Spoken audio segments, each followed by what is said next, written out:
The earth cracked with a sound like bone breaking.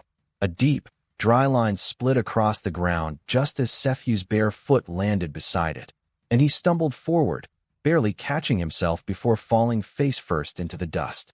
He sucked in a sharp breath, his chest tight, his heart pounding as if the land itself had tried to swallow him. "Careful!" a woman shouted from behind him. Sefu turned. The woman was already shaking her head, her eyes hollow with exhaustion as she balanced an empty clay pot on her hip. Empty, just like the others. Just like every pot in the village. Sefu straightened slowly and looked around. The sun hung low and cruel, burning without mercy. The air shimmered with heat. Where green farms once stretched, there was only brown soil, split open like a wound that refused to heal. Children sat quietly under the shade of broken huts, too tired to cry. Goats chewed at nothing. Even the birds had gone silent.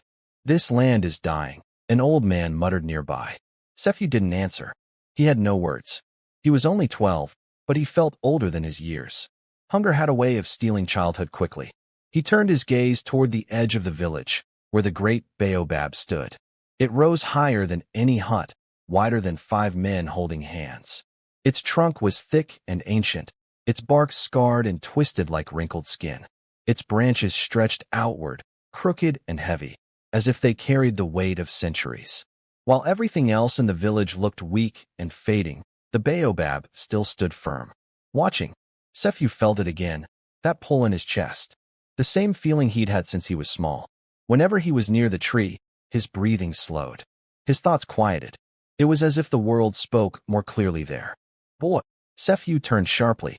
His father stood outside their hut, his face drawn, his shoulders sagging. "Where are you going?" "Nowhere," Sefu replied quickly. His father's eyes flicked toward the baobab. His jaw tightened. "Stay away from that tree." Sefu lowered his head. "Yes, father." The man sighed, rubbing his face. "The council meets today. Come home." Sefu followed him inside, but his thoughts stayed behind, tangled in the roots of the baobab. By midday, the village gathered under the chief's shelter. The elders sat on wooden stools, their faces lined with age and worry. The chief stood before them, tall and rigid, his staff planted firmly into the ground. "Our people are starving," the chief said, his voice loud enough to carry across the gathering. "Our wells are dry. Our farms are dead. We cannot eat stories." Murmurs spread through the crowd. An elder leaned forward, his voice trembling. "We have seen droughts before. We have always endured. This is different," another villager snapped. "Children are collapsing. We must act," the chief continued. "The land around the great baobab is still fertile beneath the surface. It's what can cook our food. Its shade can shelter us. We will cut it." The air shifted. Sefu felt his stomach drop. A woman cried out. "You cannot. That tree is sacred," an elder whispered. "It is protected." "Protected by what?" A younger man scoffed. "By stories told to scare children?" The chief raised a hand. "Enough. Belief does not fill empty stomachs." Sefu stepped forward before he could stop himself. "Chief." His father grabbed his arm. "Sit down."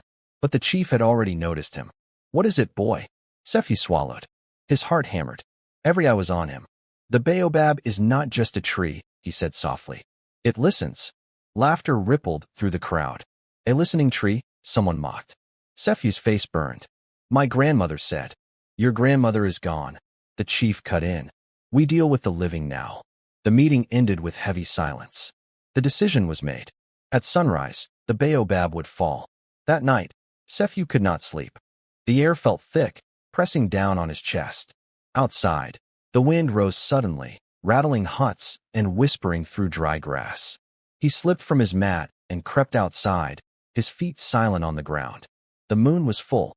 Its pale light washed over the baobab, making it glow faintly against the darkness. Sefu's breath caught. He stepped closer, each footfall careful, respectful. Then he heard it. Sefu. His blood ran cold. He froze. "Who's there?" The wind shifted. The baobab creaked, its branches groaning slowly. "Sefu." The voice came again. Not loud, not soft, ancient. He took a step back. I should go." "You always listen," the voice said. "That is why you hear me." Sefu's legs trembled. "Who are you?" A deep sigh rolled through the tree, like breath moving through hollow wood. I am what remains when promises are kept. I am what awakens when they are broken. Sefu's eyes widened. Are you the spirit? I am the guardian of this land. Fear and awe tangled inside him. They want to cut you down. I know. Then stop them, Sefu pleaded. Show them. The voice grew heavy with sadness. They must choose to listen. The ground beneath Sefu's feet pulsed faintly, like a heartbeat. Tell them, the spirit said. Tell them why the land suffers. Tell them what they have forgotten. Sefu opened his mouth to speak, and the wind died. The night fell silent. The baobab stood still once more. Sefu ran home, his heart racing, knowing one thing with terrifying certainty. If the tree fell at sunrise, something far worse would rise. Morning came without birdsong. Sefu noticed it the moment he opened his eyes. No chirping, no rustling wings. Just silence, thick and uneasy, pressing against his ears. He sat up slowly, his mind still tangled in the voice from the night before. Tell them. He swung his legs off the mat and stood. His mother stirred beside the cooking pot, staring into the ashes as if hoping fire would appear on its own. Mother, Sefu said quietly. She looked up, her eyes red-rimmed. Go fetch water, she said, though they both knew there was none. There's something I must tell you. She sighed. If it is about the tree. It spoke to me. Her hands froze. What did you say? She whispered. The baobab, Sefu continued, his words rushing now. There is a spirit inside it. It said the land suffers because promises were broken. It warned that if the tree is cut. She stood abruptly and pressed a hand over his mouth. Do not say such things, she hissed. Do you want trouble to follow you? But it's the truth. The truth will not stop hunger, she said sharply, then softened when she saw his face. Listen to me. You are a child. Adults handle this. Sefu pulled away. They're making a mistake. She looked toward the doorway, toward the baobab beyond the huts. Fear flickered across her face. Sometimes mistakes are all we have left. Outside, voices rose as villagers gathered. The men sharpened their axes. The sound scraped against Sefu's nerves like metal against bone. He ran. People called after him, but he didn't stop. He pushed through the crowd toward the council shelter where the elders sat with bowed heads. The chief stood nearby, his jaw clenched. Sefu stepped into the open space. Please, he said, his voice breaking. Listen to me. The chief turned, irritation flashing in his eyes. You again? The spirit spoke to me, Sefu said. The drought is not from the sky. It is from us. From what we did. The land remembers. A low murmur spread. One elder leaned forward. What did it say, child? Sefu's heart leapt. It said promises were broken. Land taken. The weak ignored. The tree protects us only if we respect it. A young man laughed bitterly. So now the land is angry? Before Sefu could answer, a cry rang out from the edge of the village. Water, a woman screamed. The well. Everyone turned. They ran. Sefu followed as they crowded around the central well. Cracks raced along its stone rim. The rope dangled uselessly inside, scraping against dry rock. It was full yesterday, someone whispered. The ground trembled slightly beneath their feet. A child began to cry. The chief stared into the well, his face pale. Coincidence, he said, though his voice lacked conviction. Proceed. The men hesitated, glancing at the baobab, at the sky, at the boy standing among them. Proceed, the chief repeated, louder. The first axe struck the tree with a dull, heavy thud. The air shuddered. Sefu gasped as a sharp pain stabbed through his chest. He dropped to his knees, clutching his shirt as if his heart were being squeezed. The wind surged suddenly, whipping dust into the air. Branches groaned overhead. Stop, an elder shouted. Stop this madness. But the second axe fell. A deep crack echoed, not from the tree, but from the earth itself. People stumbled as the ground shifted. A hut collapsed with a crash. Somewhere, livestock cried out in terror. Enough, the chief roared. Enough. The men backed away, axes slipping from numb fingers. A silence followed, broken only by labored breathing. Sefu pushed himself up and ran toward the baobab. He pressed his palm against its bark. It felt warm. Alive. I tried, he whispered. I told them. I know. The spirit replied, its voice heavy with sorrow. But listening too late carries its own cost. Dark clouds gathered on the horizon, not rain clouds, but thick and low, pressing down like a warning. That night, sickness spread. Children burned with fever. Elders groaned in pain. Fires refused to stay lit. The wind howled endlessly, circling the village like a restless spirit. Sefu sat beside his father, who lay sweating on a mat. "Father," Sefu whispered, "please, you must believe me now." His father opened his eyes weakly. "I believe that we are afraid." Sefu swallowed hard. Fear is what woke it.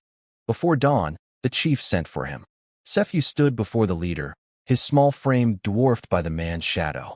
"You spoke of broken promises," the chief said quietly. "What did the spirit mean?" Sefu met his gaze. "You know." The chief's jaw tightened. Memories flickered behind his eyes. Land claimed. Voices ignored. Rituals abandoned when they became inconvenient. "If we stop now," the chief murmured, "we may still starve." "If you continue," Sefu said softly, "you will lose more than food." The chief looked away, toward the baobab looming in the darkness. "Tomorrow," he said finally, "we finish this." Sefu's heart sank. That night, he returned to the tree one last time. "I don't know how to save them," he said, tears streaking his face. "Tell me what to do." The spirit's presence pressed around him, vast and ancient. "Every protection has a price," it said. "Are you willing to pay it?" Sefu didn't hesitate. "Yes."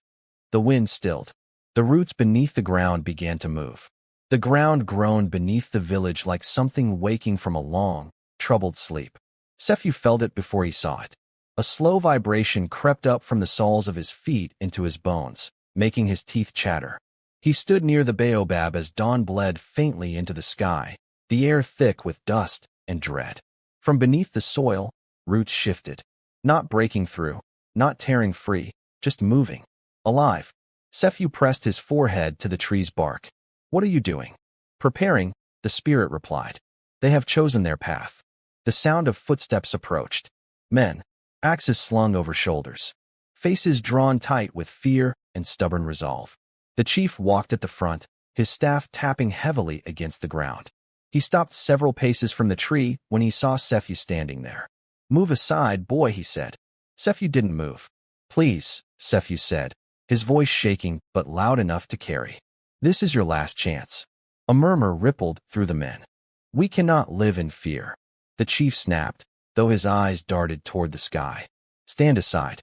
"No," Sefu said. For a long moment, no one spoke. Then the chief nodded once.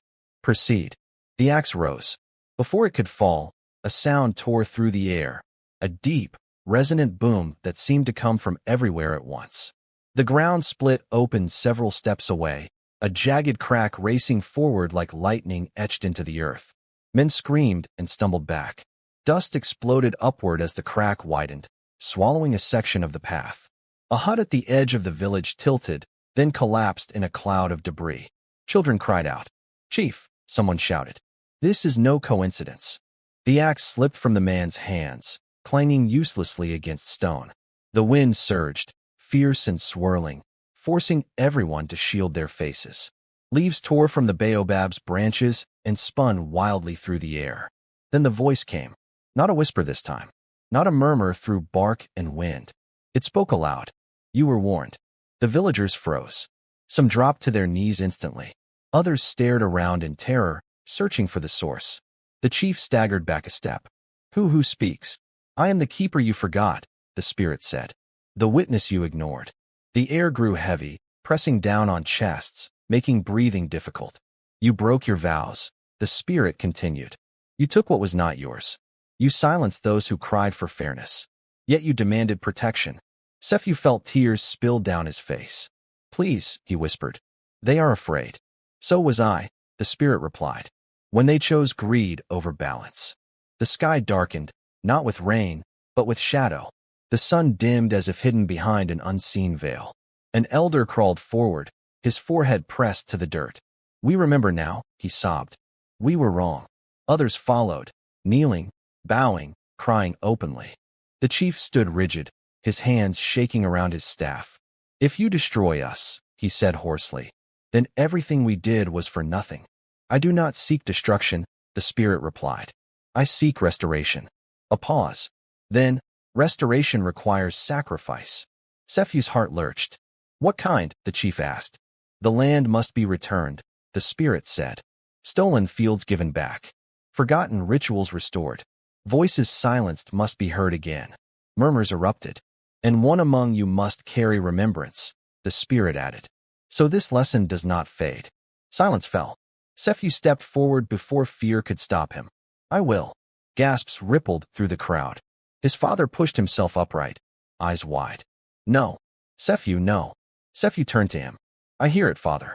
I always have. The spirit's presence shifted, focusing fully on the boy. You understand what this means. Sefu nodded, his hands trembling. I will not let them forget. The chief dropped his staff. It hit the ground with a dull thud. He knelt slowly, bowing his head. Then let it be done. The wind softened. The darkness lifted slightly. Begin, the spirit said. That day, the village changed. Men returned land they had taken. Families long ignored were brought back into council. Old songs were sung again, voices cracking with age and regret. The chief publicly admitted his wrongs, his pride stripped bare. As the final vow was spoken, the sky finally broke. Rain fell, not gentle at first, but heavy, drenching, pounding into the cracked earth. People laughed and cried as water soaked their skin. The ground drank deeply, greedily. Sefu stood beneath the baobab as rain streamed down its bark, washing away dust and blood and fear. Where the axe had struck, the wood darkened, then slowly closed. The spirit's voice softened. The balance is restored. Sefu exhaled, his body sagging with relief. Will you leave? No, the spirit replied. I will watch. The rain slowed. The clouds parted. Sunlight spilled across the land. New shoots pushed through the soil within days. Life returned. But Sefu knew something else had changed too. He was no longer just a boy. He was a keeper. Time moved differently after the rain. Days passed, then weeks, and the village of Kijani no longer felt like a place gasping for breath. Green returned slowly at first, small shoots pushing through the soil, fragile but determined. Then the fields thickened, spreading like a promise kept. Wells refilled. Goats grew restless again. Children laughed without being told to. Yet no one forgot what had happened. Each morning, villagers greeted the baobab before beginning their work. Some bowed. Some touched its bark lightly. Others simply stood in silence, heads lowered. No one approached it with carelessness anymore. Sefu changed too. He still fetched water. Still ran barefoot across the earth. Still laughed with other children when the day allowed it. But there was a weight in him now, quiet, steady. He listened more than he spoke. When elders argued, they noticed his presence. When disputes rose, they asked him to stay. Why does the wind circle the tree at night? A younger child once asked him. Sefu smiled faintly. Because it remembers. One evening, as the sun dipped low, the chief approached him. The man looked older now, smaller. The authority he once wore like armor had softened into something humbler. I wronged this village, the chief said quietly. And I wronged you. Sefu shook his head. The land forgave you. That does not erase guilt, the chief replied. Only responsibility does. He glanced toward the baobab. Will it ever leave? No, Sefu said. It will stay as long as we listen. The chief nodded slowly. Then so will I. Years passed. Sefu grew tall. His voice deepened. Lines of thought settled into his face. Children gathered around him at dusk, eager for stories. He told them not of monsters or heroes, but of balance, of listening, of the day the earth spoke back. Why did it choose you? One child asked. Sefu looked at the baobab silhouetted against the evening sky. Because I listened when it whispered. One night, long after the village slept, Sefu stood alone beneath the tree. I kept my promise, he said softly. The wind stirred gently, leaves rustling like approval. You did, the spirit replied, its voice calm, steady, present. And you taught them how to remember. Will they forget again? Sefu asked. Some will, the spirit said. That is the nature of time. Sefu closed his eyes. Then I will keep telling the story. The baobab stood unmoving, watching the land it had guarded for generations. And somewhere in the roots, deep beneath the soil, memory remained awake. Because some spirits do not leave when forgiven. They stay. They watch. They wait. If this story moved you, take a moment to honor it. Like the villagers of Kijani, remembrance begins with simple acts. Support stories like this by subscribing to Talevora TV, sharing, and leaving a comment, because every voice helps keep ancient wisdom alive. And if you listen closely, you may hear the land answering back.